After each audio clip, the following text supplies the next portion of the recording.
চায় কোন বান্দা যেন জাহান্নামে না যায়। তাই গুনাহ করার সময় রব অন্তরের মধ্যে সে হার্টবিট বাড়িয়ে দিয়ে সংকেত দিয়ে দেয়, বান্দারে কাজটা করিস না, কাজটা করিস না, কাজটা করিস না। জমিনটা আমার, তোর দেহটা আমার দেওয়া, তোর হায়াতটা আমার দেওয়া, তোর ইজ্জত আমার দেওয়া, তোর রিজিক আমার দেওয়া, বান্দারে কাজটা করিস না। আমরা এত নাফরমান, এত সংকেত আসার পরও কাজটা করে ফেলি। কথা বলেন ঠিক কি না? রব কেমন দয়াবান, দেখছে আমরা করছি তারপরও সেটা গোপন করে রাখে।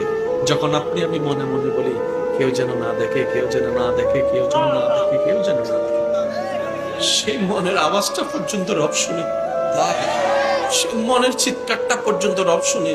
ফেরেশতা বলে মওলা তোমার জমিনে দাঁড়িয়ে তোমার হুকুম অমান্য করছে, দেখো কত বড় বেয়াদবি করছে।